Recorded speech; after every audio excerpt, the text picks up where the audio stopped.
রাসূল সাল্লাল্লাহু আলাইহি ওয়াসাল্লামের হাত মুবারক আমার কাঁধের উপর রাখলাম।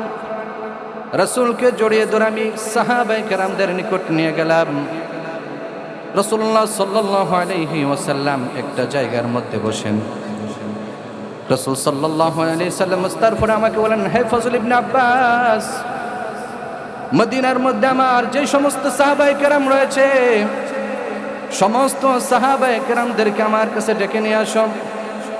ফজল ইবনে আব্বাস রাদিয়াল্লাহু তাআলা আনহু সমস্ত সাহাবায়ে কেরামদেরকে রাসূলের নিকট ডেকে নিয়ে আসলেন। সমস্ত সাহাবায়ে কেরাম রাসূলের চতুর্দিকে বেষ্টনী দিয়ে বসলেন। আল্লাহর পয়গম্বর সরকার দু আলম নবী মুহাম্মদুর রাসূলুল্লাহ সাল্লাল্লাহু আলাইহি ওয়াসাল্লাম সাহাবায়ে কেরামদেরকে দেখে চোখের মধ্যে পানি চলে আসে। রাসূলুল্লাহ সাল্লাল্লাহু আলাইহি ওয়াসাল্লামের চোখের মধ্যে পানি। রাসূল সাহাবায়ে কেরামদেরকে ডেকে বলেন, আমার সাহাবীরা, তোমরা আমার দুঃখের সাথী ছিলা, তোমরা আমার সুখের সাথী ছিলা। আল্লাহর এই জমিনের মধ্যে আল্লাহর দ্বীন প্রচার করার জন্যে, আল্লাহ তাআলার ওয়াহদানিয়তের প্রসারের জন্যে তোমরা ঘাম ঝরিয়েছ, রক্ত ঝরিয়েছ। তোমরা এই জমিনের মধ্যে আল্লাহ তাআলার ওয়াহদানিয়তের প্রসারের জন্যে তোমরা কত আহত হয়েছ। তোমার ভাইরা শহীদ হয়েছে, তোমাদের বাবারা শহীদ হয়েছে, তোমাদের কতজনের সন্তান শহীদ হয়েছে। আমি তোমাদের এই ঋণ পরিশোধ করতে পারবো না। হে আমার সাহাবীরা, আমি নিজেকে খুব ভারাক্রান্ত পাচ্ছি, খুব অসুস্থ বোধ হচ্ছে, মনে হয় যেন দুনিয়াতে আর বেশি দিন থাকতে পারবো না।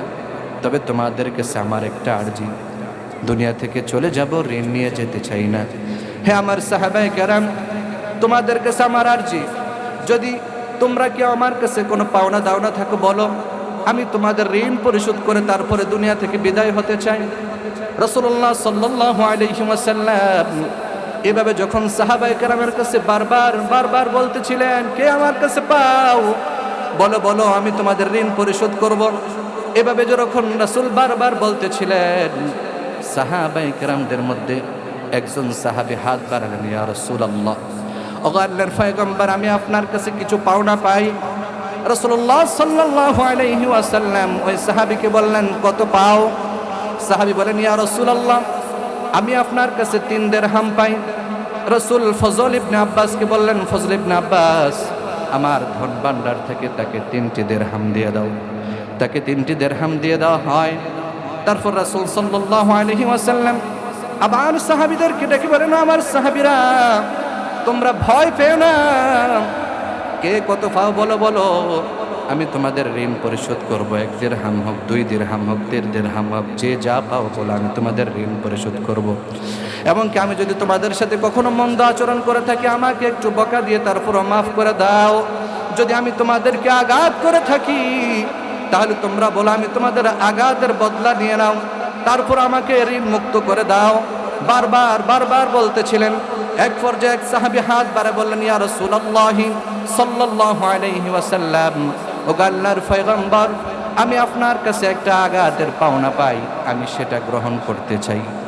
রাসূল সাল্লাল্লাহু আলাইহি ওয়াসাল্লাম ওই সাহাবীকে বললেন, তুমি কিভাবে আঘাতের পাওনা পাও, কিসের পাওনা পাও বলো। সাহাবী বললেন, ইয়া রাসূলুল্লাহ, আপনি একদিন ছুরি দিয়ে আমার পিঠের মধ্যে আঘাত করেছিলেন, ওই পাওনাটা আমি পাই, সেটা আমি এখন গ্রহণ করতে চাই। রাসূলুল্লাহ সাল্লাল্লাহু আলাইহি ওয়াসাল্লাম ফজল ইবনে আব্বাসকে বলেন, ও ফজল ইবনে আব্বাস, আমার কন্যা ফাতেমার ঘরের মধ্যে আমার ওই ছুরিটা রয়েছে, ওই ছুরিটা নিয়ে আসো। ফজল ইবনে আব্বাস ছুরিটা এনে রাসূলের হাতের মধ্যে দিলেন। রাসূলুল্লাহ সাল্লাল্লাহু আলাইহি ওয়াসাল্লাম ছুরিটা নিয়ে ওই সাহাবীর হাতের মধ্যে দেওয়ার বলে, তুমি তোমার প্রতিশোধ গ্রহণ করো। আর এর মধ্যেই রাসূলুল্লাহ সাল্লাল্লাহু আলাইহি ওয়াসাল্লাম ওই সাহাবীকে বললেন, সাহাবী, মনে কিছু নিও না, তোমার কাছে আমি একটু বলবো, তুমি যে আমার কাছে কিভাবে পাওনাটা পাও, যদি একটু বলতা আমি খুশি হইতাম। ওই সাহাবী বলে, ইয়া রাসূলুল্লাহ, ও আল্লাহর পয়গম্বর, একদিন যুদ্ধের ময়দানে আপনি উটের উপরের মধ্যে বসে এই ছুরিটাকে ঘুরাইতেছিলেন, আমি আপনার পাশেই ছিলাম, আপনার ছুরিটা ঘুরতে ঘুরতে আমার পিঠের মধ্যে লাগে, ওইটার পাওনাই আমি পাই। রাসূল সাল্লাল্লাহু আলাইহি সাল্লাম ছুরিটা ওই সাহাবীর হাতের মধ্যে দিয়ে দেয়। এদিকে আম্মাজান খবর শুনতে পায়, আম্মাজান ফাতিমা রাদিয়াল্লাহু তাআলা আনহা সংবাদ শুনতে পায় কে যেন রাসূল থেকে আঘাতের বদলা নেবে। তিনি সহ্য করতে পারেন নাই। ফাতিমা রাদিয়াল্লাহু তাআলা আনহা তার সন্তান হাসান হুসাইনকে ডেকে বলে, হাসান ও হুসাইন, তোমার নানা থেকে কে যেন আঘাতের বদলা নিতে চাই। ও হাসান হুসাইন, আর ঘরের মধ্যে বসে থেকো না, যাও যাও আমার বাবার কাছে চলে যাও। আমার বাবা এই আল্লাহর জমিনে আল্লাহর দ্বীন প্রচার করতে গিয়ে কত জায়গার মধ্যে কত কষ্ট করেছে। উহুদের ময়দানে আমার বাবা দান্দান মোবারক শহীদ করেছে, আমার বাবার মাথার থেকে রক্ত ঝরিয়েছে, আমার বাবা তায়েফের ময়দানে কষ্ট সহ্য করেছে, আমার বাবা খন্দকে পেটের মধ্যে পাথর বেঁধেছে, ইসলাম প্রচারের জন্য কত কষ্ট করেছে। আজকে বার্ধক্য শরীরে অসুস্থ অবস্থায় আমার বাবার শরীরের মধ্যে, তোমাদের নানাজির শরীরের মধ্যে কেউ একটা ফুলের টোকা দিবে, আমি ফাতেমা সেটাকে সহ্য করতে পারবো না। বলেন সুবহানাল্লাহ। আমি ফাতেমা সহ্য করতে পারবো না। যাও যাও তোমার নানাজির কাছে চলে যাও। হাসান হুসাইন রাদিয়াল্লাহু তাআলা আনহু দৌড়িয়ে রাসূল সাল্লাল্লাহু আলাইহি সাল্লামের দরবারে এসে হাজির। যে সাহাবী বদলা গ্রহণ করবে তাকে বলতেছে, সাহাবী যত আঘাত করা দরকার আমাদের শরীরের মধ্যে আঘাত করো, কিন্তু সাবধান নানার শরীরের মধ্যে বিন্দু পরিমাণ কোনো আঘাত করিও না। রাসূলুল্লাহ সাল্লাল্লাহু আলাইহি ওয়াসাল্লামের সাহাবী হযরত আবু বকর দাঁড়ায় গেলেন, দাঁড়ায় বলতেছে, সাহাবী তুই কি পাগল হয়ে গেলে নাকি? রাসূল ইসলামের জন্য এত কষ্ট করেছে, আজকে রাসূল অসুস্থ বার্ধক্য হয়ে গেছে, তুই এই মুহূর্তে রাসূলকে আঘাত করবি, সহ্য করতে পারবো না। যা আঘাত করান আমার পিঠের মধ্যে কর, কিন্তু আমার রাসূলের শরীরের মধ্যে বিন্দু পরিমাণ আঘাত করবি না। হযরত ওমর রাদিয়াল্লাহু তাআলা আনহু ডেকে বলেন, তুই কি আমার শরীর দেখতে পাস না? যা আঘাত কর আমারকে কর, কিন্তু আমার রাসূলের গায়ের মধ্যে একটা আঘাতও করিস না। রাসূল সাল্লাল্লাহু আলাইহি সাল্লামের সাহাবীরা এক এক করে প্রত্যেককে ফিট পেতে দিচ্ছে। রাসূল সাল্লাল্লাহু আলাইহি ওয়াসাল্লাম সমস্ত সাহাবীদেরকে সরায় দিলেন। রাসূলুল্লাহ সাল্লাল্লাহু আলাইহি সাল্লাম বলেন, আঘাত যেহেতু আমি করেছি, সুতরাং বদলা নিবে তো আমার থেকে নিবে। আমার কোনো সাহাবী তোমরা বদলা নিতে আমার সম্মুখে এসো না। রাসূলুল্লাহ সাল্লাল্লাহু আলাইহি সাল্লাম ছড়িটা ওই সাহাবীর হাতের মধ্যে দিয়ে দিলেন।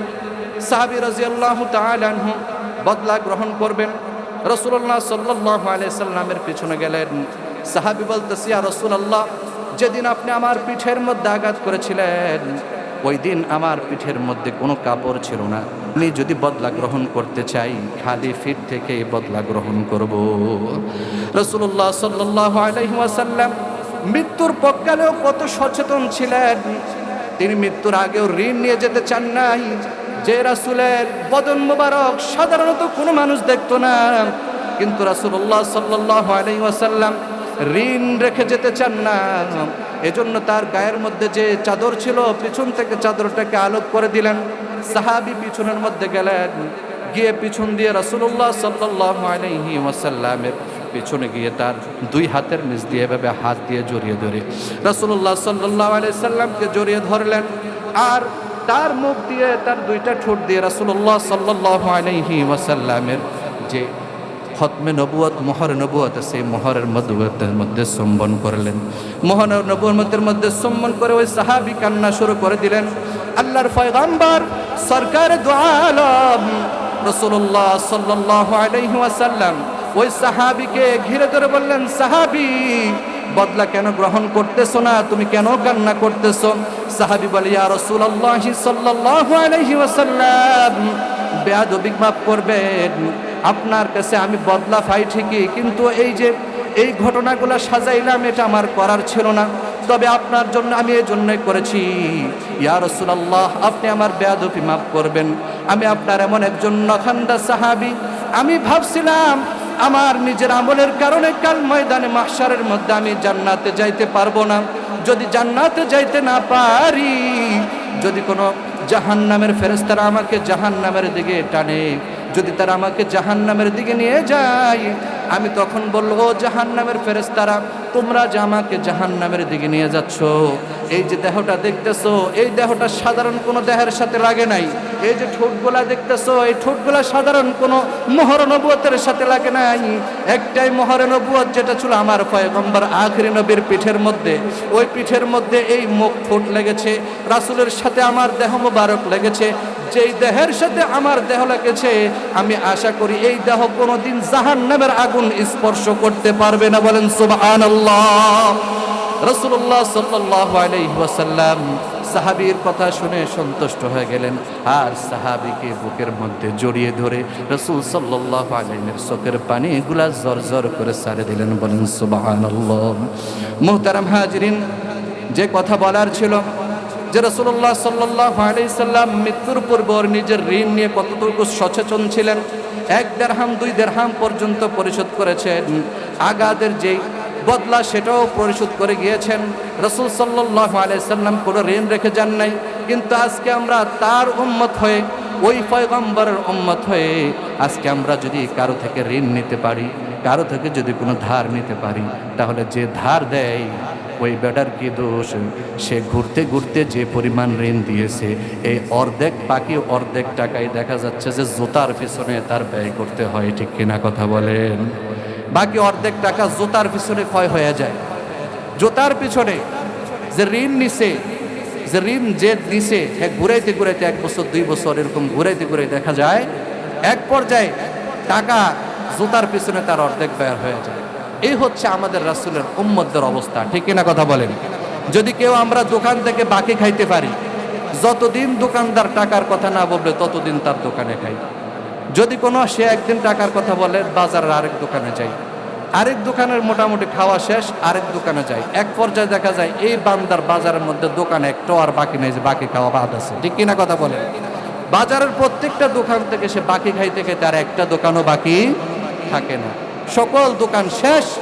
এলাকার মধ্যে যত মানুষ আসে মোটামুটি তার থেকে ঋণ টিন নিয়ে শেষ। তারপরও সে যে ঋণ পরিশোধ করবে, সে যে আগামীকাল মরবে না বাঁচবে, এই ঋণগুলো যে পরিশোধ করতে হবে, নাহলে হাসরের ময়দানে আল্লাহ তাআলার কাছে তার জবাবদিহি করতে হবে। সে রাসূলের উম্মত নিজেকে দাবি করে, কিন্তু এই হুঁশ আর খেয়াল তার নাই। এই হচ্ছে আমাদের অবস্থা।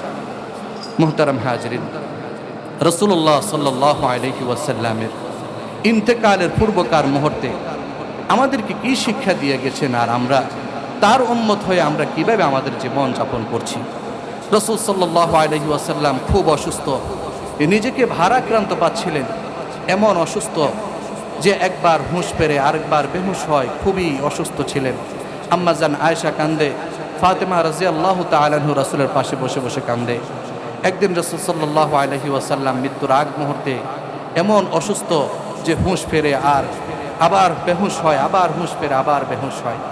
রাসূল সাল্লাল্লাহু আলাইহি ওয়াসাল্লাম হুঁশ ফেরার পর একবার বলতেছেন যে আমার সাহাবী আবু বকরকে আয়েশা একটু ডেকে পাঠাও। আল্লাহ রাসূল সাল্লাল্লাহু আলাইহি ওয়াসাল্লাম সাহাবী আবু বকর সিদ্দিক রাদিয়াল্লাহু তাআলা আনহু কথা যখন বললেন, এমন মুহূর্তে সিদ্দিক আকবর রাদিয়াল্লাহু তাআলা আনহু রাসূলের কামরার মধ্যে সালাম দিয়ে প্রবেশ করলেন। রাসূল সাল্লাল্লাহু আলাইহি ওয়াসাল্লাম আবু বকর সিদ্দিক রাদিয়াল্লাহু তাআলা আনহুকে বলেন, হে আবু বকর, জানি না দুনিয়াতে আর কতদিন বেঁচে থাকবো, তবে আপনার কাছে আমার একটা আমানত, আপনি আমার সাহাবাই কেরামদেরকে দেখে রাখবেন। হে আবু বকর, আপনার কাছে আমার আরও একটি কথা, সেটা হচ্ছে আপনি আমার উম্মতদেরকে বলে দিবেন আসসালাত আসসালাত আসসালাত ওয়া মা মালাকাত আইমানুকুম।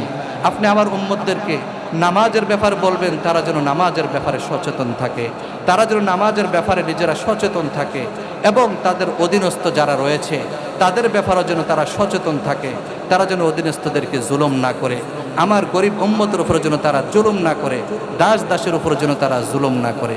রাসূল সাল্লাল্লাহু আলাইহি ওয়াসাল্লাম এই কথা বলার মধ্যকার দিয়ে দেখা যাচ্ছে যে রাসূল যে কামরার মধ্যে ছিলেন, এই কামরার চতুর্দিক একবারে আলোকিত হয়ে যায়।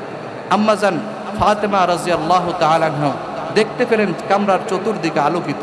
রাসূল সাল্লাল্লাহু আলাইহি ওয়াসাল্লাম বলেন, ফাতেমা দরজাটা খুলে দাও। ফাতেমা রাদিয়াল্লাহু তাআলা আনহা দরজাটাকে খুলে দিলেন। খুলে দেখে যে বাহিরে এমন এক অচিন সুদর্শন পুরুষ। আম্মাজান ফাতেমা বলেন, আমি ইতিপূর্বে এমন ব্যক্তিকে আমি আর কখনো দেখিনি।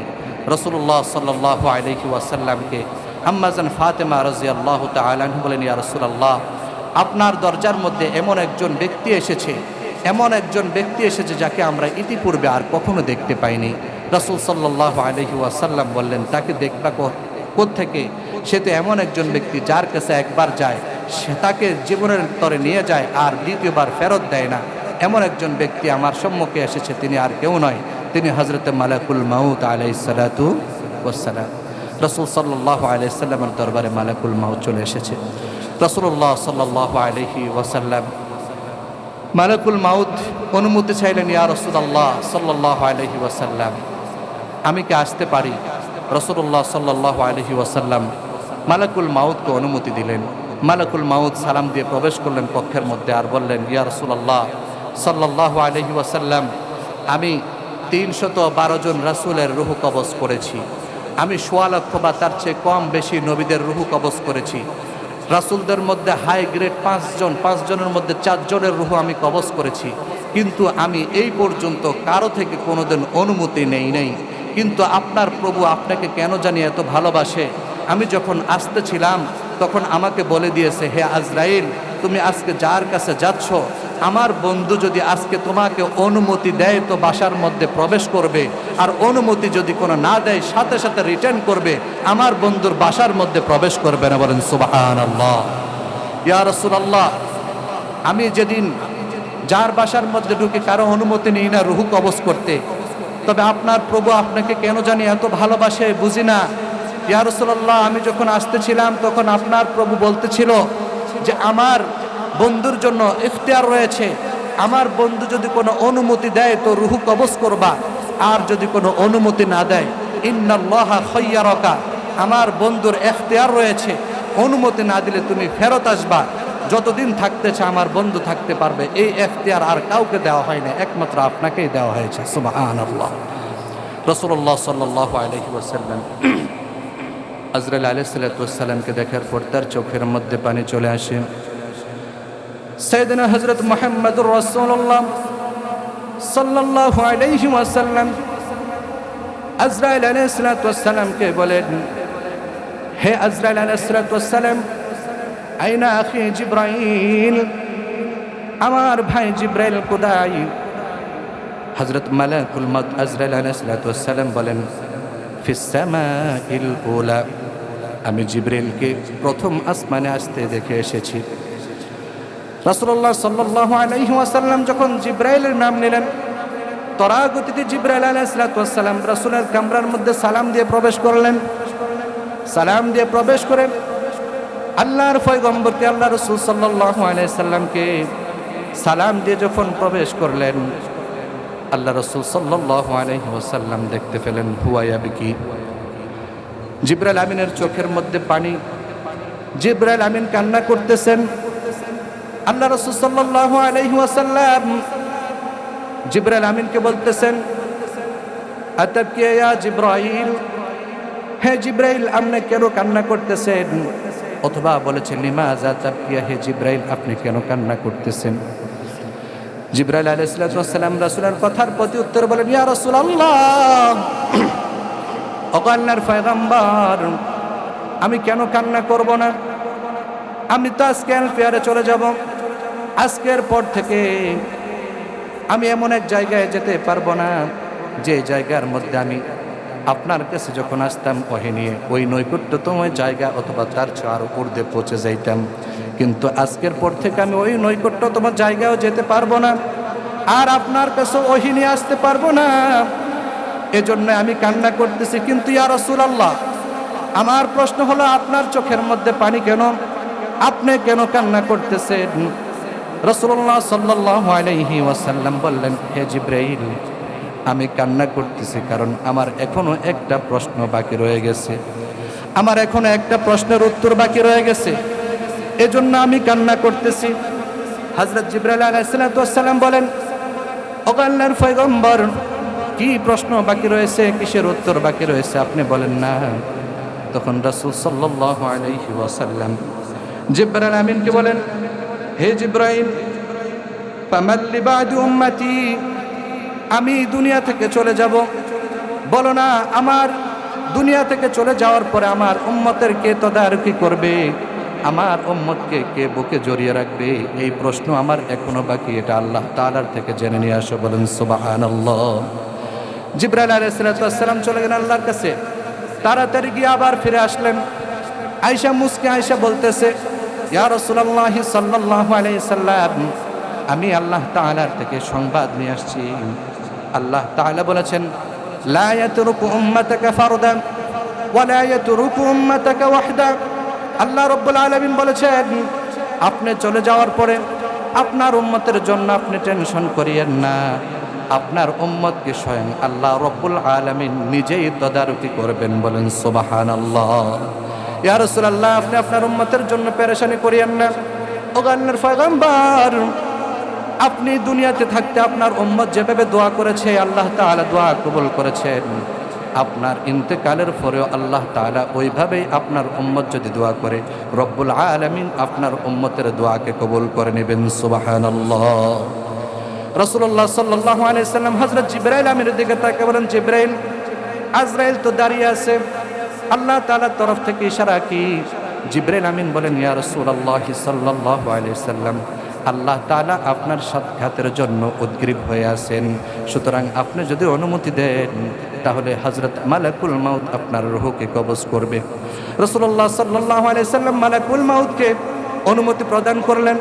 মালাকুল মাউত রাসূলুল্লাহ সাল্লাল্লাহু আলাইহি ওয়াসাল্লামের বক্ষের মধ্যে এভাবে শুধু হাতটা রাখলেন। রাসূলুল্লাহ সাল্লাল্লাহু আলাইহি ওয়াসাল্লাম যতটুকুন কষ্ট অনুভব করেছিলেন, সাথে সাথে মালাকুল মাউতকে বলে, মালাকুল মাউত, মৃত্যুর যাতনা যদি এত কঠিন হয়, বলো না আমার উম্মতেরও তো মৃত্যু হবে। আমার উম্মতের মৃত্যুর সময় তারা কেমন কষ্ট অনুভব করবে। মালাকুল মাউত আজরাইল আলাইহিস সালাম, মালাকুল মাউত আজরাইল আলাইহিস সালাম রাসূলকে ডাকলেন, ইয়া রাসূলুল্লাহ, আপনার নেককার বান্দা, আপনার নেককার উম্মতের যখন মৃত্যু হবে, আপনার নেককার উম্মত সাধারণত একটা দুগ্ধ শিশু বাচ্চা মায়ের কোলের মধ্যে দুধ খাইতে খাইতে যেভাবে ঘুমিয়ে যায়, আপনার একটা উম্মত নেককার উম্মত যখন ইন্তেকাল করবে তখন মায়ের গর্ভে মায়ের কোলের মধ্যে সন্তান যেরকম ঘুমিয়ে যায়, আমি যখন তার রূহ কবজ করব সে ওইরকম মায়ের গর্ভে ঘুমিয়ে যাওয়া সন্তানের মধ্যে ঘুমিয়ে যাবে, তার তেমন কষ্ট হবে না। সুবহানাল্লাহ। তারপর আজরাইল আলাইহিস সালাম রাসূলুল্লাহ সাল্লাল্লাহু আলাইহি ওয়াসাল্লামের রূহ কবজ করে নিলেন। রাসূলের ইন্তেকাল হয়ে যায়। সারা মক্কার মধ্যে কান্নার রোল পড়ে যায়। মক্কার আকাশ বাতাসগুলো যেন নিস্তব্ধ হয়ে যায়। মানুষগুলো কাঁদতে কাঁদতে বাকরুদ্ধ হয়ে যায়। মক্কা নগরের মধ্যে কান্নার রোল পড়ে যায়। সাহাবায়ে কেরাম কান্না করে, কান্না করতে করতে অনেকে বেহুশ হয়ে যায়। এমনও হয়েছে রাসূলের সাহাবী হযরত আব্দুল্লাহ ইবনে আব্বাস রাদিয়াল্লাহু তাআলা আনহু রাসূলুল্লাহ সাল্লাল্লাহু আলাইহি সাল্লামকে হারানোর বেদনায় সুখে সাথে সাথে রাসূলুল্লাহ সাল্লাল্লাহু আলাইহি সাল্লামের সাহাবী হযরত আব্বাস রাদিয়াল্লাহু তাআলা আনহু ইন্তেকাল করেন।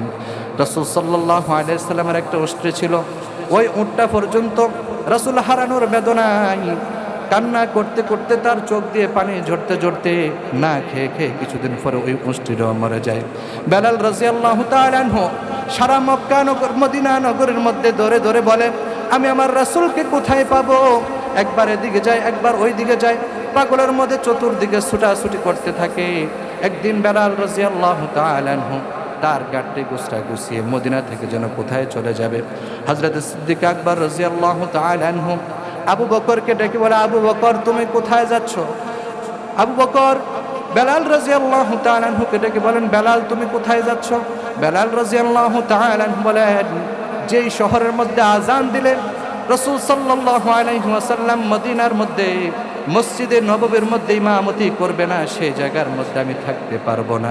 বেলাল রাদিয়াল্লাহু তাআলা বলেন, আমি এমন দূরে চলে যাব যেখানে আমি রাসূল সাল্লাল্লাহু আলাইহি ওয়াসাল্লামের রওজাটাকে দেখব না। রাসূল সাল্লাল্লাহু আলাইহি ওয়াসাল্লামের সাহাবী বেলালকে আবু বকর জিজ্ঞাসা করে, হে আবু বকর, তোমার ভিতরে আল্লাহ রাসূলের মহব্বত আছে, আমাদের ভিতরে কি আল্লাহ রাসূলের মহব্বত নাই? হযরত আবু বকরকে বেলাল রাদিয়াল্লাহু তাআলা আনহু বলেন, আপনিও ভালোবাসেন, আমিও ভালোবাসি, কিন্তু আবু বকর রাসূলের রওজা মুবারক দেখে আপনার সহ্য হয়, কিন্তু আমি রাসূলের রওজা মুবারক দেখে সহ্য করতে পারি না। বলেন সুবহানাল্লাহ। বেলাল রাদিয়াল্লাহু তাআলা আনহু সিরিয়ার দামেস্ক অঞ্চলের মধ্যে চলে যায়। দীর্ঘদিন মদিনার মধ্যে ফিরে আসে না। একদিন রাসূল সাল্লাল্লাহু আলাইহি ওয়াসাল্লাম বেলাল রাদিয়াল্লাহু তাআলা আনহুর সফরের মধ্যে এসে বলতেছে, ও বেলাল তুমি কেমনে আমাকে ভুলে গেলা? বেলাল, ও বেলাল তুমি কিভাবে আমাকে ভুলে গেলা? তোমার কি মন চায় না আমি রাসূলের রওজা জিয়ারত করতে? কতদিন তোমার আজান হয় না মদিনার মধ্যে। বেলাল তুমি কিভাবে মদিনা ছেড়ে আমার রওজা ছেড়ে দূর সিরিয়ার মধ্যে পড়ে আসো না, একটু আজান দিয়ে যাও। মদিনা নগরী মানুষগুলা তোমার আজান শোনার জন্য কাতর হয়ে আছে। বলেন সুবহানাল্লাহ। রাসূল সাল্লাল্লাহু আলাইহি সাল্লামের স্বপ্ন থেকে জাগ্রত হয়ে বেলাল পাগলের মতো ছুটতে ছুটতে মদিনা নগরের মধ্যে ছুটে আসে। রাসূল সাল্লাল্লাহু আলাইহি সাল্লাম যুদ্ধের মধ্যে 27টি গজওয়ার মধ্যে অংশগ্রহণ করেছিলেন। যেখানে যেখানে রাসূল অংশগ্রহণ করেছিলেন ওই জায়গার মূলার মধ্যে বেলাল গিয়ে গিয়ে কান্না করে, মাথাগুলো ঠুকরে ঠুকরে কান্না করে। রাসূল সাল্লাল্লাহু আলাইহি ওয়াসাল্লামের যেখানে যেখানে চিহ্নগুলো আছে, স্মৃতিগুলো আছে, সেখানে গিয়ে গিয়ে বেলাল কান্না করে। কান্না করতে করতে একবার উহুদের প্রান্তরের মধ্যে এসে রাসূল সাল্লাল্লাহু আলাইহি ওয়াসাল্লাম যে জায়গার মধ্যে তার দান্দান মুবারক শহীদ হয়েছিল, রাসূলের মাথার রক্ত যেই গর্তের মধ্যে পড়েছিল, রাসূল যেখানে অচেতন অবস্থায় শুয়েছিলেন ওই গর্তের মধ্যে গিয়ে বেলাল কান্না করতেছে। আর ওই গর্তের মধ্যে যে পাথর ছিল ওই পাথরকে মুছে আর বেলাল বলে, ও পাথর তুই কত ধন্য, তোর মধ্যে রাসূল টেক লাগিয়েছে, তোর মধ্যে রাসূল হেলান দিয়েছে। ও পাথর তোর মতো যদি হইতাম আমি বেলাল ধন্য হয়ে যাইতাম। এই বলে বলে বেলাল কান্না করতেছিলেন।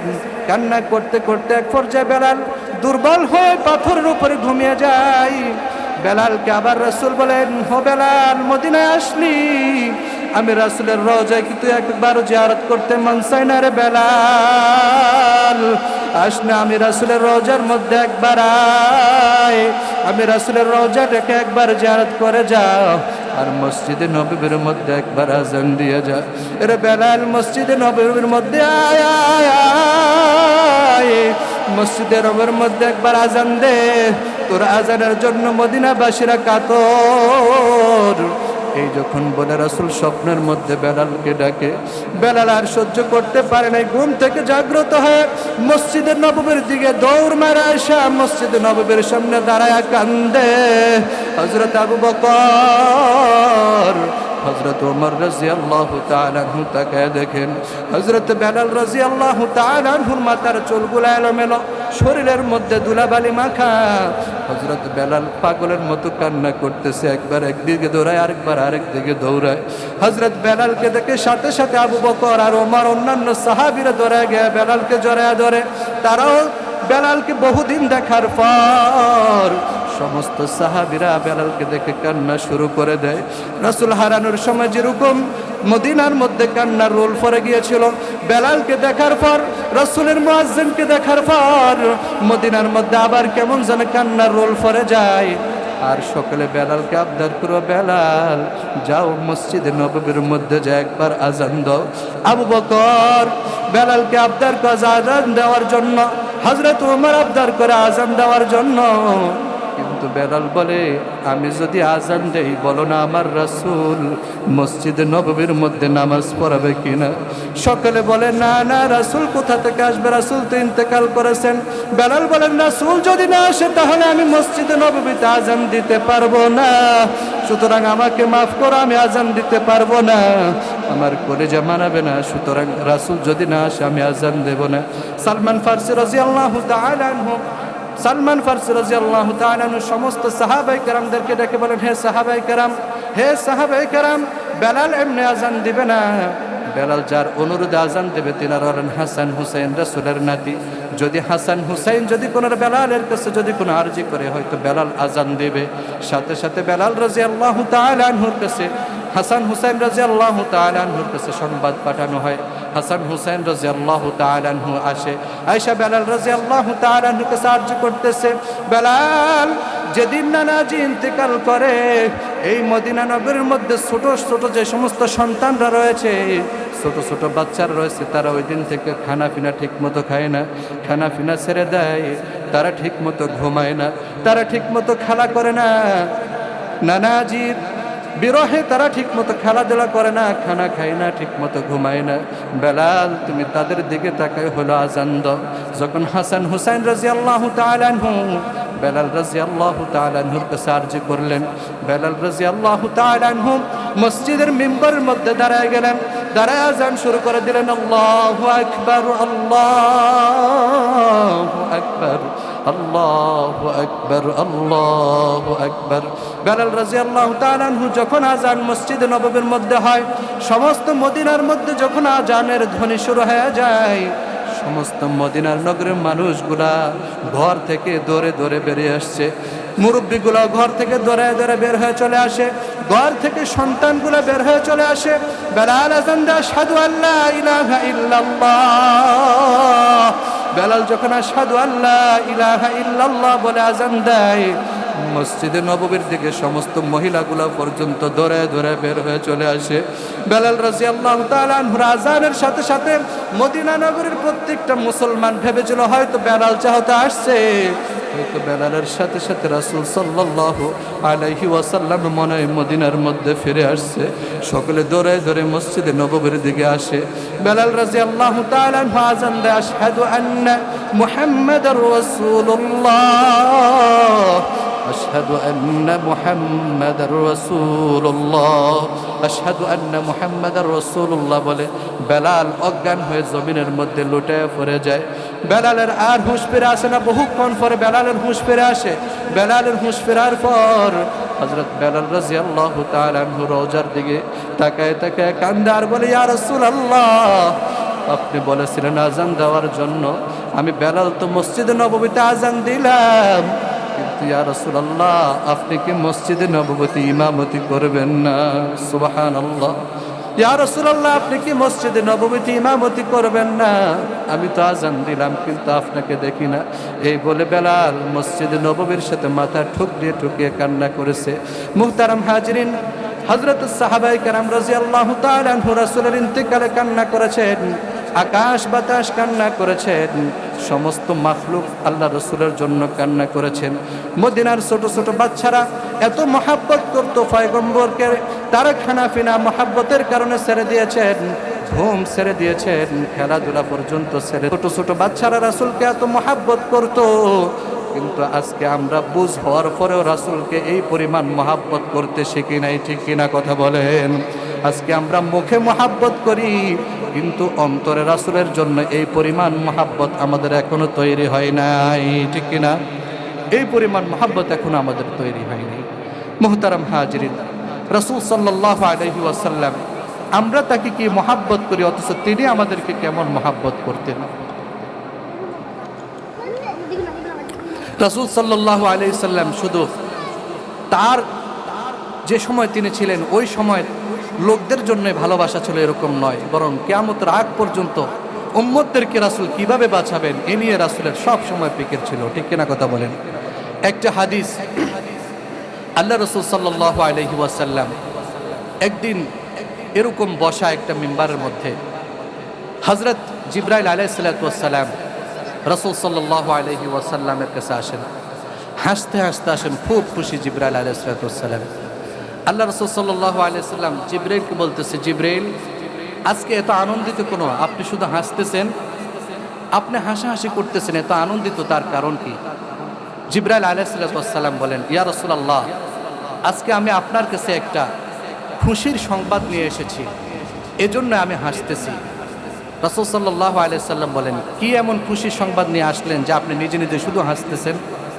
রাসূল সাল্লাল্লাহু আলাইহি ওয়াসাল্লামকে জিবরাইল আমিন বলেন, ইয়া রাসূলুল্লাহ, এমন একটা খুশির সংবাদ, যেই সংবাদটা যদি আমি আপনাকে দেই আপনি নিজেও খুশি হয়ে হাসবেন। সুবহানাল্লাহ। রাসূল সাল্লাল্লাহু আলাইহি ওয়াসাল্লাম বলেন, কি সংবাদ আগে সেটা বলো শুনি।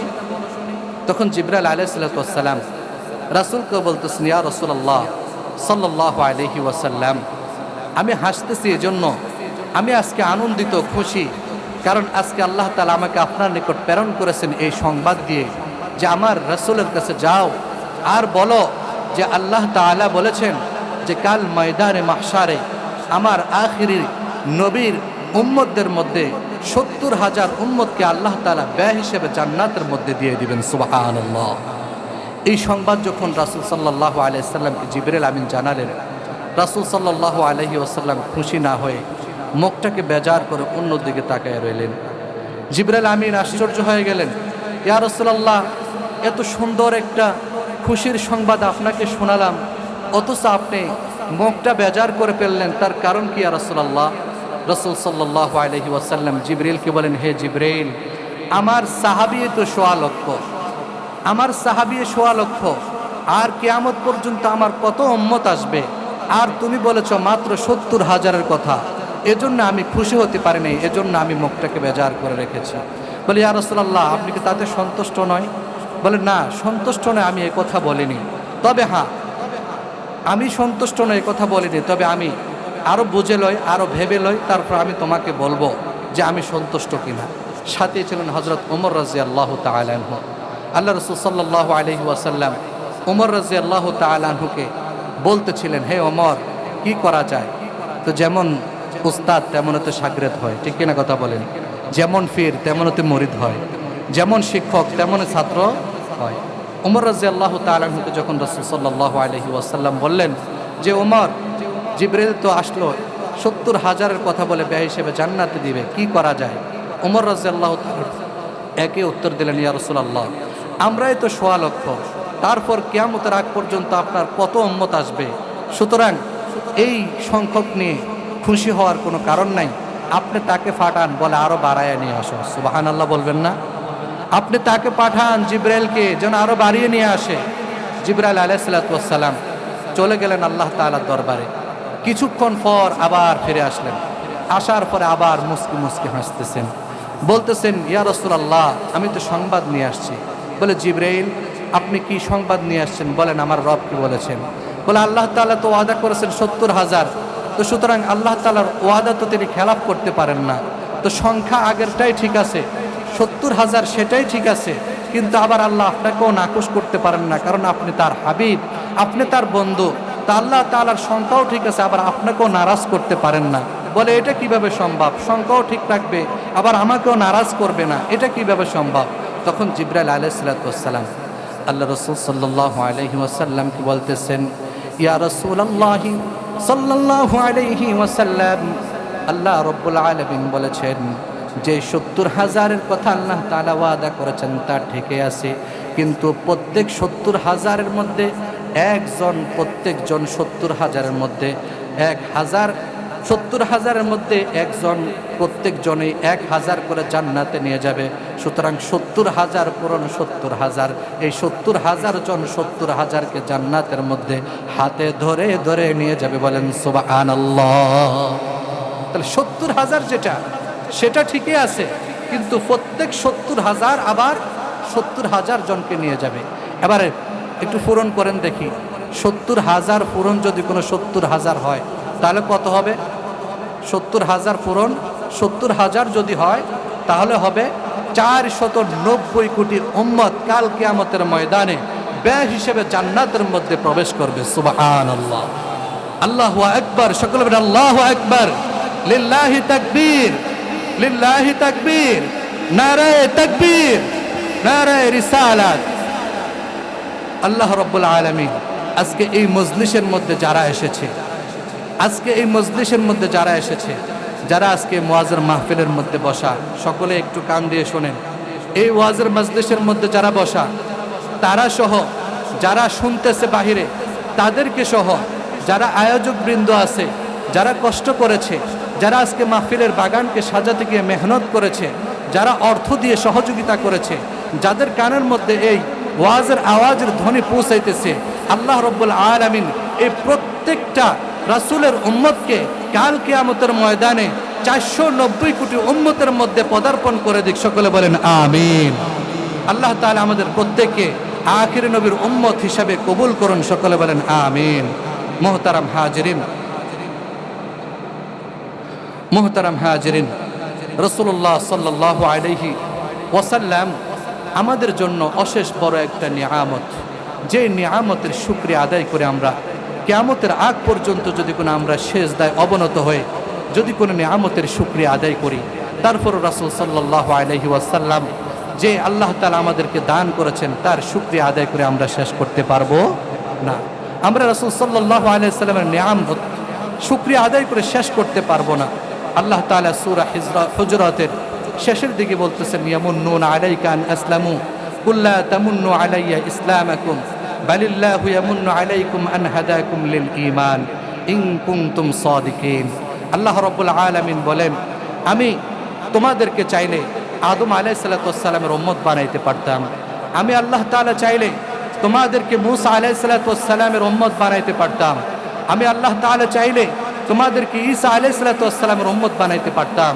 কিন্তু না, আমি তোমাদেরকে এমন এক নবীর উম্মত বানিয়েছি যেই নবী সমস্ত নবীরও নবী। বলেন সুবহানাল্লাহ। এমন একজন নবী আমরা পেয়েছি যার শুকরিয়া আদায় করে, যেই আল্লাহ তাআলার শুকরিয়া আদায় করে শেষ করতে পারবো না, যে আল্লাহ তাআলা আমাদেরকে আখিরি নবীর উম্মত হিসেবে দুনিয়াতে পাঠিয়েছেন। মুহতারাম হাজিরিন, এটা তো একটা নিয়ামত। এর মধ্যে আল্লাহ তাআলার অসংখ্য অগণিত নিয়ামত আমরা ভোগ করতেছি। আল্লাহ তাআলা বলেন, ইন তাউদ্দু নিয়ামাতাল্লাহি লা তুহসুহা। আমি তোমাদেরকে এত এত নিয়ামত দান করেছি যা তোমরা গনে গনে কোনদিন শেষ করতে পারবে না। সুবহানাল্লাহ। মুহতারাম হাজিরিন, সর্বশেষ আমি একটা উদ্ধৃতি দিয়ে ইনশাআল্লাহ শেষ করব আজকে আমার কথা। আজকে আল্লাহ তাআলা আমাদেরকে কত নিয়ামত দিয়েছেন। আসলে এত নিয়ামত আমরা ভোগ করতেছি, এই নিয়ামতগুলো পাওয়ার পরে একটা নিয়ামতের শুকরিয়া আদায় করে আমরা শেষ করার মতো ক্ষমতা আমাদের নাই। রাসূল সাল্লাল্লাহু আলাইহি ওয়াসাল্লাম একটা হাদিসের মধ্যে আল্লাহ রাসূল সাল্লাল্লাহু আলাইহি ওয়াসাল্লাম ইরশাদ করেন, বনি ইসরাইলের যুগের একজন আবেদ বান্দা ছিলেন। বনি ইসরাইলের যুগের একজন আবেদ বান্দা ছিলেন। তিনি এমন একজন আবেদ বান্দা ছিলেন যে সদা সর্বদা তিনি আল্লাহ তাআলার ইবাদত করতে পছন্দ করতেন। ওই আবেদ বান্দা লোকালয়ের মধ্যে মানুষের মধ্যখানে ইবাদত করাকে তিনি কমতি মনে করতেন। এজন্য তিনি লোকালয়ের মধ্যে ইবাদত না করে তিনি চিন্তা করলেন যে তিনি দূর কোনো এক অঞ্চলের মধ্যে চলে যাবেন। আল্লাহ তাআলার ওই আবেদ বান্দা ইবাদত করার জন্য তিনি সমুদ্রের মধ্যখানে এক দ্বীপের মধ্যে চলে যায়। যেই দ্বীপের মধ্যে চলে যায়, ওই দ্বীপের মধ্যে কোনো খাবারের ব্যবস্থা ছিল না, কোনো পানীয়ের ব্যবস্থা ছিল না। চতুর্দিকে শুধু নোনা পানি ছিল, কোনো মিষ্টিও পানি ছিল না। আল্লাহ তাআলার ওই আবেদ বান্দা ওই ইবাদত করার জন্য যে দ্বীপের মধ্যে যায়, ওই দ্বীপের মধ্যে কোনো খাবার এবং পানীয়ের ব্যবস্থা ছিল না। আল্লাহ রাব্বুল আলামিন ওই বান্দার জন্য ওই দ্বীপের মধ্যে একটা ডালিম গাছের সৃষ্টি করলেন। ওই দ্বীপের মধ্যে আল্লাহ তাআলা ওই বান্দার জন্য একটা ঝর্ণার সৃষ্টি করলেন। যে ডালিম গাছ থেকে বান্দা যখন ক্ষুধার্ত হয় তখন ওই ডালিম গাছ থেকে তিনি আহার গ্রহণ করেন। যখন পিপাসার্ত হয় ওই ঝর্ণা থেকে তিনি পানি পান করেন। এভাবে তিনি ডালিম খান আর পানি পান করেন, আর সারা দিনের বেলায় রোজা রাখেন, রাত্রেবেলায় ইবাদত করতে থাকেন। এভাবে বান্দার সময় পার হতে থাকে। বান্দা ইবাদত করতে করতে এক পর্যায়ে প্রায় বান্দার করতে করতে 1 বছর 2 বছর নয়, 100 বছর 200 বছর নয়, প্রায় 500 বছর পর্যন্ত বান্দা আল্লাহ তাআলার ইবাদত করতে থাকে। আল্লাহ তাআলার ওই বান্দা ইবাদত করতে করতে যখন 500 বছর আল্লাহ তাআলার ইবাদত করতে থাকে, এক পর্যায়ে যখন তার বুঝ হয় হয়তো আমি দুর্বল হয়ে গেছি, আর বেশি দিন দুনিয়ার জমিনে থাকতে পারবো না, তখন আল্লাহর বান্দা আল্লাহ তাআলার কাছে দোয়া করে, আল্লাহ যদি দুনিয়া থেকে কোনোদিন বিদায় হয়ে যায়, আপনার কাছে আমার আরজি, ওগো মালিক যেদিন দুনিয়া থেকে বিদায় হয়ে যাব আপনি আমাকে সেজদারত অবস্থায় মৃত্যু দান করিয়েন। রাসূল সাল্লাল্লাহু আলাইহি ওয়াসাল্লাম বলেন, তারপর ওই আবেদ বান্দা আবার দোয়া করেছে, আল্লাহ ময়দানে মাহশরে যখন আপনি মানুষকে এক এক করে উত্তোলন করবেন, আপনি আমাকে সেজদার থেকে উত্তোলন করিয়েন। রাসূল সাল্লাল্লাহু আলাইহি ওয়াসাল্লাম বলেন, আল্লাহ তাআলা তার ওই আবেদ বান্দার দোয়াকে কবুল করে নিলেন। রাসূল সাল্লাল্লাহু আলাইহি ওয়াসাল্লাম বলেন, আবেদ বান্দার দোয়াকে আল্লাহ তাআলা কবুল করেন, তাকে মৃত্যু দিয়েছেন সেজদারত অবস্থায়, এবং হাশরের ময়দানে তাকে মৃত্যু যে অবস্থায় দিয়েছেন ওই অবস্থায় হাশরের ময়দানে তাকে উঠানো হবে। আবেদ বান্দা হাশরের ময়দানে ওইভাবে সেজদা থেকে উঠবে। উঠানোর পর আল্লাহ রাব্বুল আলামিন ফেরেশতাদেরকে বলবেন, হে আমার ফেরেশতারা, এই যে আমার আবেদ বান্দা, সে নিরেট দুনিয়াতে নির্বেজাল 500 বছর আমার ইবাদত করেছে। কয় বছর? 500 বছর আমার ইবাদত করেছে, তার ইবাদতের মধ্যে কোনো ভেজাল ছিল না। সুতরাং তোমরা আমার এই বান্দাকে ব্যয় হিসেবে জান্নাতের মধ্যে, আমার দয়া জান্নাতের মধ্যে দিয়ে দাও। ফেরেশতারা যখন ওই আবেদ বান্দাকে জান্নাতের দিকে নিয়ে যাবে, তখন আবেদ বান্দা আল্লাহ তাআলাকে বলবেন, আল্লাহ, যদি আপনার দয়ায় আমি জান্নাতে যেতে হয়, তাহলে দুনিয়াতে আমি যে 500 বছর ইবাদত করেছিলাম, আমার এই ইবাদতের কি মূল্য রইল? আল্লাহ রাব্বুল আলামিন ওই আবেদ বান্দার কথার মধ্যে কোনো কর্ণপাত না করে আবার ফেরেশতাদেরকে বললেন, হে ফেরেশতারা, আমার বান্দাকে আমার দয়ায় জান্নাতের মধ্যে দিয়ে দাও। বান্দা কথাটাকে আবার রিপিট করে বললেন, হে আল্লাহ, আপনি আমাকে যদি কোনো আপনার দয়ায় জান্নাতে দিতে হয়, তাহলে আমি যে 500 বছর ইবাদত করলাম, তাহলে আমার ইবাদতের কি মূল্য রইল? দ্বিতীয়বার যখন বান্দাই কথা বললেন, তখন আল্লাহ রাব্বুল আলামিন ওই বান্দাকে বলে, তাহলে তুমি কি বলতে চাও?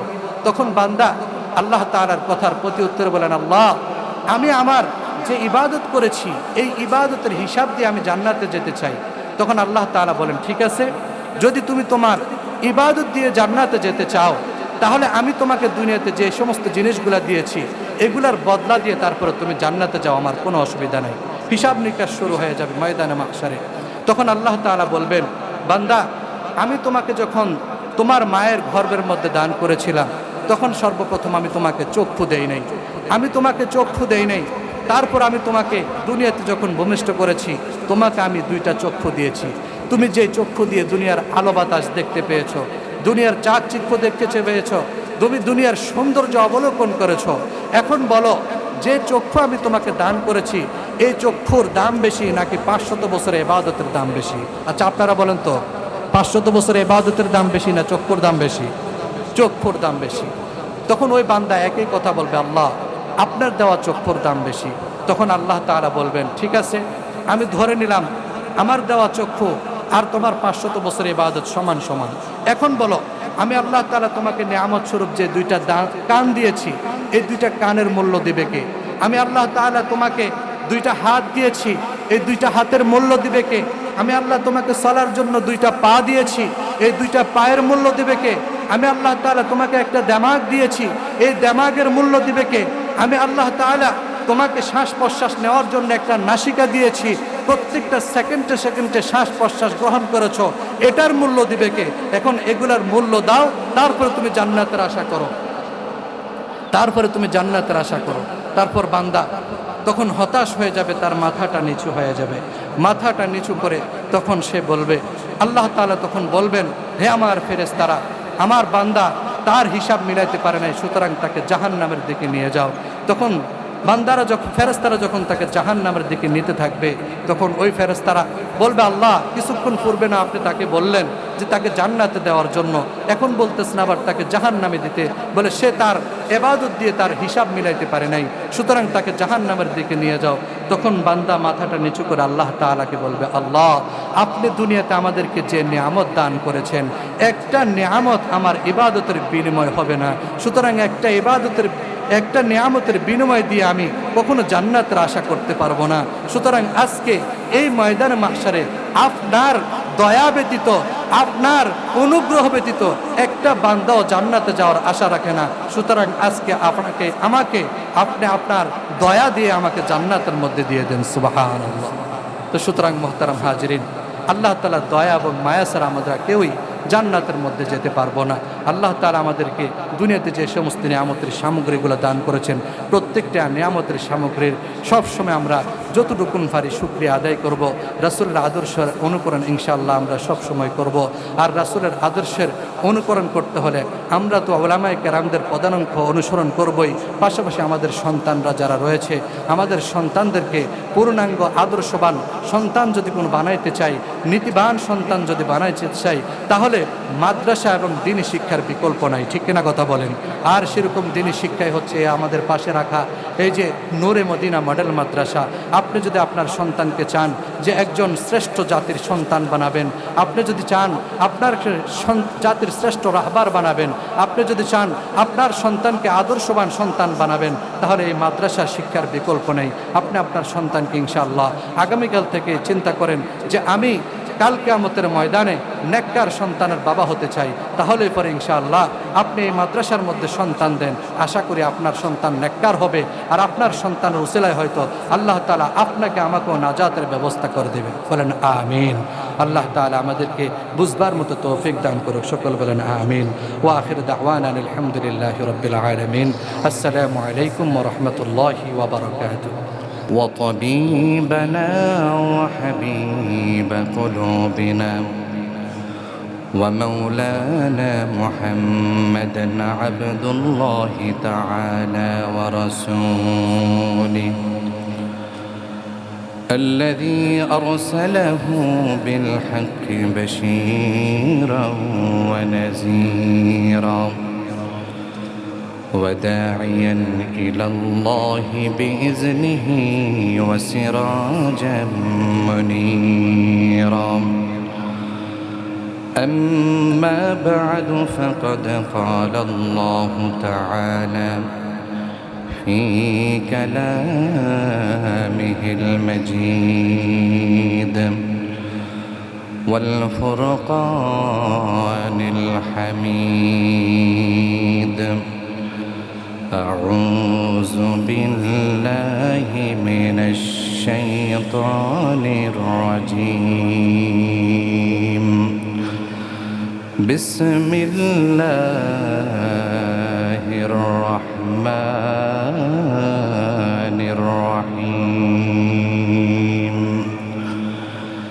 إنك ميت وإنهم ميتون.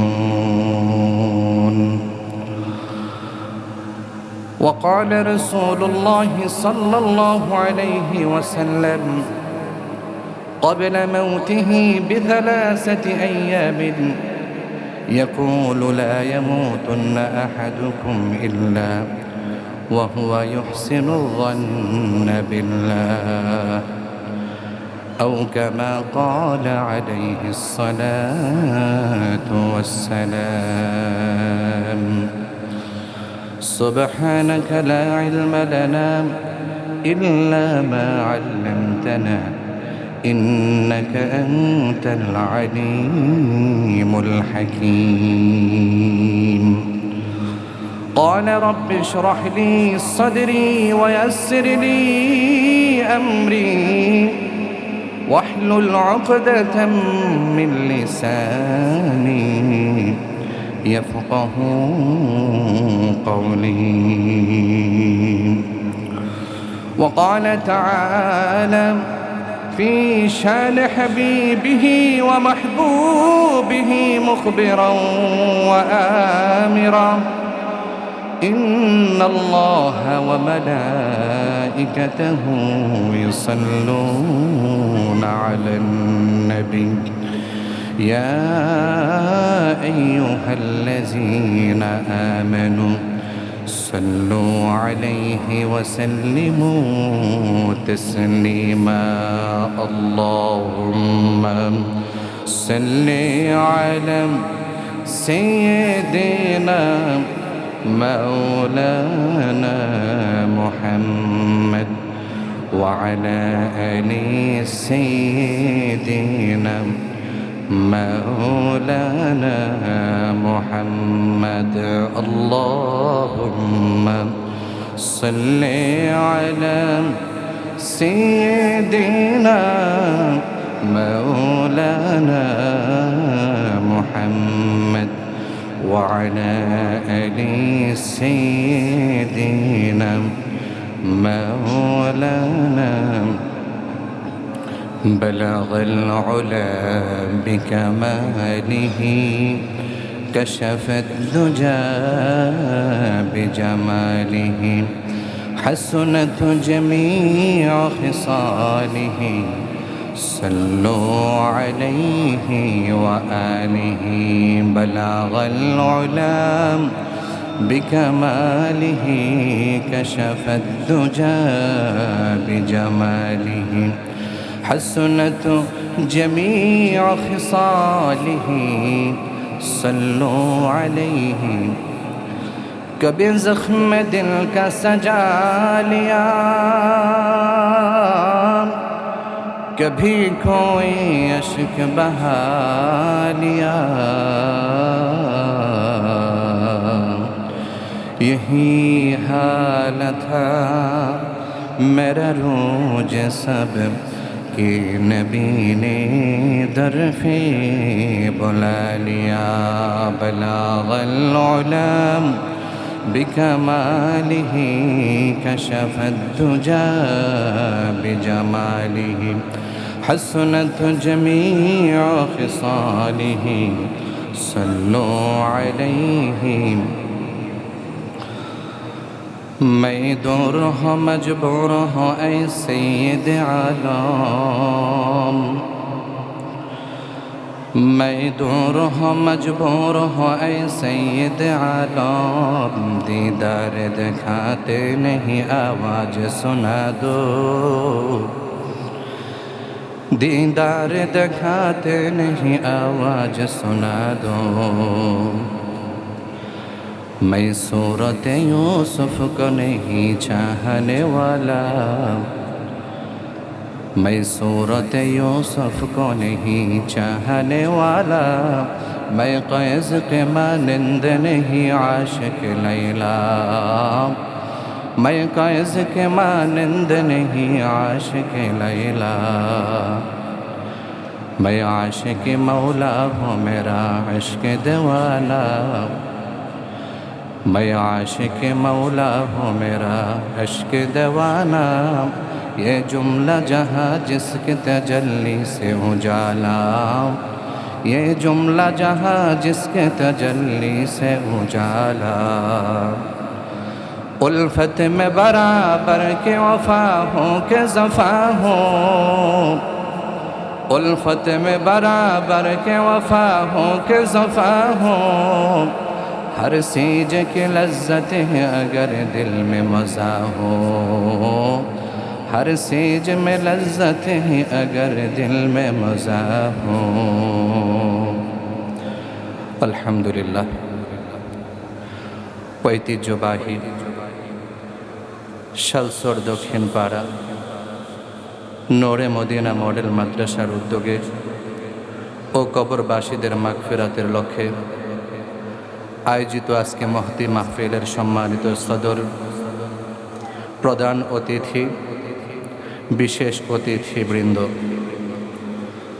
মুআজ্জাজ মুকাররম জাতির মাথার মুকুট ওয়ারাসাতুল আম্বিয়া হযরত উলামায়ে কিরাম, দিন প্রিয়, ইসলাম প্রিয়, কোরআন ও হাদিস প্রিয়, আল্লাহ ও রাসূল প্রিয়, মসজিদ মাদ্রাসা প্রিয়, আলেম ওলামা প্রিয়, আল্লাহ পাকের আশিকিন, জাকিরিন, মুহিব্বিন, মুরব্বিয়ান আওয়াম, আমার কলেজার টুকরা যুবক বন্ধুগণ, স্নেহের ছোট ভাই, পর্দার আড়ালে অবস্থানরত শ্রদ্ধা ও সম্মানিত মা ও বোনেরা, সকলকে এই অদম গোলামের তরফ থেকে আবারও আন্তরিক মুবারকবাদ সালাম। আসসালামু আলাইকুম ওয়া রাহমাতুল্লাহি ওয়া বারাকাতুহু। সমস্ত প্রশংসা জ্ঞাপন করছি ওই রব্বে ইজ্জত ওয়াল জালাল আসমানি আলিশান দরবারে, যে মহান রব আমাদেরকে এই ফিতনার জামানায় কোরআন ও সুন্নাহর ভিত্তিতে সহি তরিকায় কিছু কথা বলার এবং শ্রবণ করার জন্য এই জান্নাতে মজলিসে আমাদেরকে উপস্থিত করেছেন। সেই মালিকের শুকরিয়া আদায়ার্থে মুসলমান হিসাবে ঈমানের আওয়াজকে উঁচু করে এক আওয়াজে সুউচ্চ কণ্ঠে কালিমাতু শুকর আদায় করি আলহামদুলিল্লাহ। সকলে জোরে বলি আলহামদুলিল্লাহ। আমরা সকলে বলি রবের প্রশংসায়, রব্বানা লাকাল হামদ হামদান কাসীরা তাইয়িবান মুবারাকান ফীহি ইয়া রব্বি লাকাল হামদু কামা ইয়ানবাগি লিজালালি ওয়াজহিকা ওয়া আযীমি সুলতানিক লাকাল হামদু বিল ঈমান। সকলে বলি লাকাল হামদু বিল ঈমান, লাকাল হামদু বিল ইসলাম, লাকাল হামদু বিল কুরআন। আমরা প্রশংসা করলাম কার? কষ্ট হয়েছে? যদি একটু কষ্ট হয় আমাদের কোনো লস আছে? রবের প্রশংসা করলে যদি কোনো কষ্ট হয় কোনো লস আছে? রবের প্রশংসা করে যদি আমরা রবকে খুশি করতে পারি আর সারা পৃথিবী যদি আপনা আমার প্রতি নাখুশ হয়ে যায় তাহলে আমাদের লাভ না লস? জোরে বলে লাভ না লস? আর সারা পৃথিবী যদি আমার প্রতি খুশি থাকে, এক রবকে যদি আমি অসন্তুষ্ট করে দেই তাহলে আমাদের লাভ না ক্ষতি? ক্ষতি। তাহলে সব সময় প্রশংসা করব কার? প্রশংসা করলে খুশি হন কে? আমরা যাবতীয় যত ইবাদত আছে সমস্ত ইবাদত করব কার খুশির জন্য? নামাজ পড়ব কার খুশির জন্য? রোজা রাখব কার খুশির জন্য? হজ করব কার খুশির জন্য? যাকাত দেব কার খুশির জন্য? যাবতীয় ইবাদত একমাত্র কার খুশির জন্য করা হবে? আমরা মানুষের বিনা অপরাধে ঘর ভাঙবো কার খুশির জন্য? বিনা অপরাধে কারো ঘর ভাঙা যাবে? কারো মাথায় বাড়ি দেওয়া যাবে? কারো কোনো ক্ষতি করা যাবে? কারোর উপর কোনো জুলুম করা যাবে? কারো আইল ঠেলে নিজের জায়গাটা একটু বড় করা যাবে? কি বলেন? হ্যাঁ, কারোর জমি আত্মসাৎ করে নিজে দখলে নিয়ে নেওয়া যাবে? এটা করা যাবে? রব কি খুশি হবেন? কি হবেন? এরকম লোক হয়তো অন্যান্য এলাকার মধ্যে আছে, ইনশাআল্লাহ আমাদের শালসর কাটাকলা খৈসারা এর ভিতরে নাই। আছে? আর নাই রে ভাই, আছে? এরকম মানে জালেম লোক আছে? হ্যাঁ, একদল মানুষ এমন আছে যারা আগামীকাল বাঁচবে না মরবে এ নিয়ে তার কোনো টেনশন নাই, কোনো চিন্তা নাই, কোনো ফিকির নাই, কিন্তু আগামীকালকে কাকে কিভাবে ঠকাতে পারবে, কোথায় ঠকাবে এই নিয়ে রাত্রে, এই চিন্তা নিয়ে রাত্রে ঘুমায়। ঠিক কিনা কথা বলেন? এরকম লোক, এরকম ক্রিমিনাল সমাজের মধ্যে অভাব। বহু লোক আছে সারাক্ষণ নিজে ভালো পথে আছে না মন্দ পথে আছে সেটা চিন্তা করার তার টাইম নাই, কিন্তু অন্যকে কিভাবে ঠকাবে, অন্যের উপরে কিভাবে জুলুম করবে 24টা ঘন্টায় তার মাথার মধ্যে এটাই ঘুরপাক খায়। ঠিক কিনা কথা বলেন? মোহতারাম হাজিরিন, এই সমস্ত ক্রিমিনাল লোকগুলাই আবার দেখা যায় সমাজের মধ্যে নিজেকে বড়ত্ব দাবি করে, সমাজের মধ্যে নিজেকে সবচেয়ে বড় হিসাবে তুলে ধরতে চায়, সমাজের মধ্যে নিজেকে স্টাবলিশ হিসাবে ধরতে চায়। সমাজের মধ্যে আবার এই সমস্ত লোকেরাই ধার্মিকতার দিক দিয়েও তারা আগায় থাকতে চায়, নিজেকে বড় আশেক রাসূল দাবি করতে চায়। ঠিক কিনা কথা বলেন? এই সমস্ত লোকগুলা, তোমরা যারা নিজেদেরকে আশেক রাসূল দাবি করো, সমাজের মধ্যে শ্রেষ্ঠ মানুষ হিসেবে দাবি করো, তুমি কিভাবে আশেক রাসূল হইলা? তোমার ভিতরে তো কালো ছাই হয়ে গেছে, তোমার ভিতরে তো অন্যর উপরে কখন ক্রিমিনালি করবে এই চিন্তায় তুমি সব সময় মগ্ন থাকো, অথচ একটা রাসূল, আশেক রাসূলের অন্তরে এরকম ক্রিমিনালি থাকতে পারে?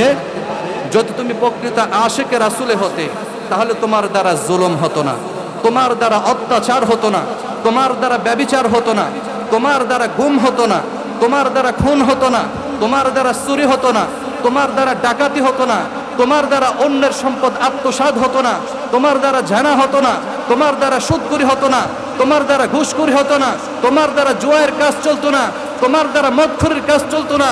তুমি যদি প্রকৃত আশিক রাসূল হইতা তাহলে তোমার দ্বারা এই সমস্ত বিষয়গুলা পুরাই বিপরীত হতো। তোমার দ্বারা এই সমস্ত কোনো কাজ সমাজের মধ্যে সম্পাদিত হইতে পারতো না। তোমার দ্বারা রাষ্ট্রের কোনো ক্ষতি হতো না, তোমার দ্বারা সমাজের কোনো ক্ষতি হতো না, তোমার দ্বারা জাতির কোনো ক্ষতি হতো না। ঠিক কিনা কথা বলেন? যদি তুমি আশিক রাসূল হতে, আসলে তুমি প্রকৃত আশিক রাসূল নয়, তুমি দুশমনের রাসূল। ঠিক কিনা কথা বলেন? মুহতারাম হাজিরিন, আজকে আমাদের সমাজের মধ্যে বেশিরভাগই আমরা দেখতে পাই এমন মুখে মুখে আশিক রাসূল করি, দাবি করি, কিন্তু অন্তরের মধ্যে আশকে রাসূল এবং হব্বে খুদার কোনো ছোঁয়া তার মধ্যে পাওয়া যায় না। আজকে আমরা মুসলমান, নুন থেকে চুন কষলে দেখা যাচ্ছে যে সে যে আমার মুসলমান ভাই, তার সাথে কীরকম ভ্রাতৃত্বপূর্ণ আচরণ করা দরকার, তার সাথে কীরকম সৌহার্দ্যপূর্ণ আচরণ করার প্রয়োজন, তার সাথে কেমন সব সময় সমাজতার সাথে চলার প্রয়োজন, এই জিনিসটা আমরা ভুলে যাই। একটুতে একটু যদি কোনো নড়চড় হয়, আমরা এক মুসলমান আরেক মুসলমানের মাথার মধ্যে লাঠি ঠেকাতে দ্বিধা করি না। ঠিক কিনা কথা বলেন? একটুতে একটু যদি কোনো উল্টাপাল্টা হয়ে যায়, সন্তান বাপের গলায়, বাপ সন্তানের গলার মধ্যে ছুরি ঠেকাতে দেরি করে না। একটুতে একটু বেশকম হয়ে গেলে ভাই ভাইয়ের গলার মধ্যে ছুরি ঠেকাইতে বিন্দু পরিমাণও দ্বিধা করে না। কারণ একটাই, আমরা নিজেদেরকে মুসলমান দাবি করি, প্রকৃত আল্লাহ রাসূল সাল্লাল্লাহু আলাইহি ওয়াসাল্লামের যে আদর্শের মুসলমান, সেই মুসলমান আমরা হতে পারি নাই। এজন্য সমাজের মধ্যে এরকম নৃশংস কাজগুলো হয়ে থাকে। ঠিক কিনা কথা বলেন? সামনে নির্বাচন আসতেছে, অতীত নির্বাচন গিয়েছে, আমরা বহু দেখেছি, আমরা বহু উপলব্ধি করতে পেরেছি যে নির্বাচন সময়গুলোর মধ্যে দেখা যায় যে আমরা যে একে অপরের মুসলমান, এই জিনিসটাই একজন আমরা বলে যাই। ঠিক কিনা কথা বলে? এই জিনিসটা আমরা কেমন জানি ভুলে যাই। আপনি বিএনপি করেন, আপনি জাতীয় পার্টি করেন, অসুবিধা নাই। আপনি জামাত করেন, আপনি এই দল করেন, ওই দল করেন, কোনো অসুবিধা নাই। সবগুলার দিক থেকে একটা দিনের ভোটের জন্য আমরা এক মুসলমান তো আরেক মুসলমানের সাথে মন কালাকালি করতে পারি না। ঠিক কিনা কথা বলে? একে অপরের সাথে খারাপ আচরণ করতে পারি না। এটা আমাদের রাসূলের আদর্শ নয়। রাসূলের আদর্শ কি সেটা আমাদের ধরে রাখতে হবে, আমাদের চিন্তা করতে হবে। উনি জামাত করে, উনি বিএনপি করে, উনি জাতীয় পার্টি করে, উনি এই দল করে, সেই দল করে, করুক না, অসুবিধা নাই। কিন্তু আমাদের জাতীয়তায় আমরা বাংলাদেশি, ধার্মিকতায় আমরা মুসলমান। ঠিক কিনা কথা বলেন? আমাদের রব এক, আমাদের রাসূল এক, আমাদের দিন এক, আমাদের সংবিধান এক। তাহলে আমাদের এক সংবিধানের মানুষ হয়ে, এক রাসূলের উম্মত হয়ে, এক ধর্মের মুসলমান হয়ে, এক রবের গোলাম হয়ে আমরা কিভাবে একে অপরের মাথার মধ্যে আমরা লাঠি ঠেকাইতে পারি? সুতরাং আমরা বুঝতে হবে, আমরা রাসূলকে রাসূল হিসেবে মানি ঠিক, কিন্তু রাসূলের প্রকৃত আদর্শ করে নিজের মধ্যে লালন করতে পারি। আল্লাহ তাআলা আমাদেরকে বুঝবার তৌফিক দিক। সকলে বলেন আমিন। অথচ মুহতারাম হাজিরিন, রাসূলুল্লাহ সাল্লাল্লাহু আলাইহি ওয়াসাল্লাম আমাদেরকে কেমন আদর্শ শিখিয়ে গিয়েছেন, রাসূল কত নমনীয়তার সাথে আমাদেরকে বুঝিয়ে গিয়েছেন। রাসূলের এক একটা হাদিস আমাদের জীবনকে উন্মুক্তভাবে শিক্ষা দিয়ে গিয়েছে। আমরা এক একটা হাদিস যদি অনুসরণ করি, আমাদের জীবনের এক একটা ধার ভুলে যাবে। কিন্তু আমরা রাসূলের শুধু মুখে মুখে মহাব্বত করি, কিন্তু রাসূলের এই যে আজকে মজলিসটা, আজকে যে এই বাগানটা, এই বাগানের মধ্যে যে শুরু থেকে শেষ পর্যন্ত রাসূলের গুণগান হবে, এরপরে দ্বীন ইসলামের কথা হবে, এক একটা আলেমের কথা আমাদের এক একটা দরজার দিকে নিয়ে যাবে। এই জিনিসটি আমরা বুঝি না। আমরা বুঝি যে রাসূলকে মহাব্বত করতেছি, আল্লাহকে মহাব্বত করতেছি, এতটুকুন শেষ না। রাসূলের শিক্ষা এটা নয়। রাসূলের শিক্ষা হচ্ছে আপনি মরার আগ পর্যন্ত যতক্ষণ বেঁচে থাকবেন ততক্ষণ পর্যন্ত কোরআন এবং হাদিসের জ্ঞান নেবেন। এটাই হচ্ছে মৌলিক শিক্ষা। রাসূলের আদর্শ নিয়ে আপনি আপনার জীবনকে গড়ে তুলবেন। মুহতারাম হাজিরিন, রাসূলুল্লাহ সাল্লাল্লাহু আলাইহি ওয়াসাল্লামের আদর্শ থেকে কয়েকটি হাদিস নিয়ে আজকে ইনশাআল্লাহ কথা বলবো, আলোচনা করবো। এরপর ইনশাআল্লাহ আমি আমার আলোচনার সমাপ্তি ঘটাবো ইনশাআল্লাহ তাআলা। মুহতারাম হাজিরিন, আজকে আমাদের সমাজের মধ্যে রাসূল আমাদেরকে একটা সুন্দর শিক্ষা দিয়ে গেছেন। রাসূল সাল্লাল্লাহু আলাইহি ওয়াসাল্লামের মৃত্যুর পরকালে যে সময়গুলো, ওই সময়গুলো আমাদেরকে শিক্ষা দিয়ে গেছেন। কি শিক্ষা দিয়েছেন? রাসূল সাল্লাল্লাহু আলাইহি ওয়াসাল্লামের একটা শিক্ষা এই ছিল, রাসূলুল্লাহ সাল্লাল্লাহু আলাইহি ওয়াসাল্লাম মাঝে মাঝে তিনি তার সাথে যাদের উঠা বসা চলাফেরা থাকতো, সবার কাছে তিনি ঋণ থেকে মুক্তি চাইতেন। যদি কোনো পাওনা দাগানো থাকতো, মুক্তি চাইতেন। রাসূল মাঝে মাঝে বলতেন যে যদি তোমরা কেউ আমার কাছে কোনো পাওনা থাকো, বলো, আমি তোমাদের ঋণ পরিশোধ করব। রাসূল সাল্লাল্লাহু আলাইহি ওয়াসাল্লাম বলতেন, যদি আমি তোমাদের কাউকে কোনো দিন কষ্ট দিয়ে থাকি, তাহলে তোমরা বলো, আমাকে একটু বকা দিয়ে দাও, তারপর আমাকে মাফ করে দাও। সুবহানাল্লাহ। রাসূলুল্লাহ সাল্লাল্লাহু আলাইহি ওয়াসাল্লাম তিনি দু জাহানের একজন বাদশাহ হয়েও তিনি সব সময় ঋণ থেকে মাফের জন্য সকলের কাছে মাফ চাইতেন, ক্ষমা চাইতেন। আর আজকে আমরা তার উম্মত হয়ে যদি কেউ পায়, অথবা যদি কারোর সাথে কটু কথা বলিও বলি, আমরা আঙ্গুল ফুলে কলা গাছ হয়ে উপর দিয়েছিলে কখনো কারোর কাছে মাথা নত করি না। ঠিক না কথা বলেন? আজকে আমরা উম্মত হয়ে আমাদের স্বভাব হচ্ছে এই।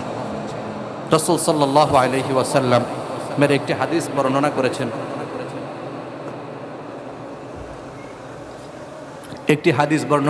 রাসূল সাল্লাল্লাহু আলাইহি ওয়াসাল্লামের চাচাতো ভাই, রাসূল সাল্লাল্লাহু আলাইহি ওয়াসাল্লামের চাচাতো ভাই ফজল ইবনে আব্বাস রাদিয়াল্লাহু তাআলা আনহু। ফজল ইবনে আব্বাস রাদিয়াল্লাহু তাআলা আনহু বলেন, একদিন রাসূল সাল্লাল্লাহু আলাইহি ওয়াসাল্লামের মৃত্যুর পরকালে খুবই অসুস্থ শরীর নিয়ে রাসূল সাল্লাল্লাহু আলাইহি ওয়াসাল্লাম আমাকে ডাকলেন। এতই অসুস্থ ছিলেন, জ্বরে ভারাক্রান্ত ছিলেন। রাসূলের শরীরটা এতই দুর্বল হয়ে গিয়েছিল, রাসূল নিজে দাঁড়াইতে পারতেছিলেন না। আমাকে ডেকে বলতেছেন, হে ফজল ইবনে আব্বাস, আমাকে একটু ধরো, আমার সাহাবীদের কাছে নিয়ে চলো। ফজল ইবনে আব্বাস রাদিয়াল্লাহু তাআলা আনহু বলেন, আমি রাসূল সাল্লাল্লাহু আলাইহি ওয়াসাল্লামকে পিছন থেকে জড়িয়ে ধরলাম,